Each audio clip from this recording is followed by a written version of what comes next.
Clippers and Kings from Sacramento. Blake Griffin in town. DeMarcus Cousins motivated to get back into the lineup. Missed the previous 2 games with a quad injury. Blake Griffin dunking early. 26 points, 11 of 14 from the field. Isaiah Thomas ties the game at 23, scooping and scoring. They were good tonight in transition. You can't give a team like this confidence, and they got the confidence early. Chris Paul to Matt Barnes to Blake Griffin. And Matt Barnes would come up limping, but he would stay in the game and make an impact. Clippers led by 2. They're up by 3 right now. Not anymore. The game is tied. 3-ball for Marcus Thornton.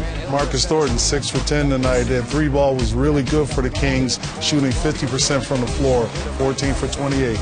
Jamal Crawford, 5 of 8 from downtown. He had 25 points. Clippers down 1. Chris Paul to DeAndre Jordan.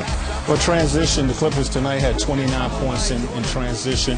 That is the one thing you want to slow down against the Clippers, and tonight they have had some success. Tyreek Evans to DeMarcus Cousins. Back and in full effect. 17 points, 11 rebounds for him. Kings led by 2 at halftime. And Jason Thompson spins into DeAndre Jordan, bumps heads. Blake Griffin gets the steal up the other end.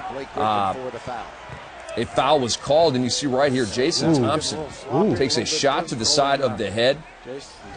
There would be much bleeding. He would go to the locker room, return to the bench, but not get back into the game.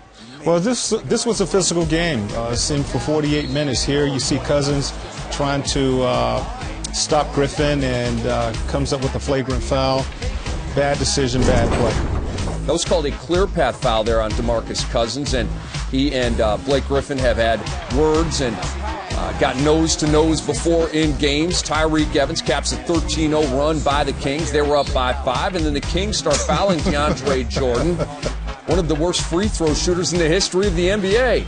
Well, when you got a guy that can't make free throws, you got to foul him early and often, but he didn't get on the court too soon. Now, it was a tight ball game when they started fouling DeAndre Jordan, and at the same time, the Kings started making threes. Tony Douglas hits that one. Tony Douglas is going to hit another one here with the shot clock running down.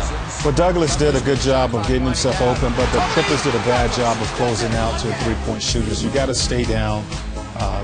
They had a couple flybys and left the rim open, and they knocked down their threes. Tony Douglas kicked it out to Marcus Thornton, buried that 3. The lead was 12 at that point, and then the party was on. You saw DeMarcus Cousins and the crowd at Sleep Train Arena getting into it as their Kings walloped the Clippers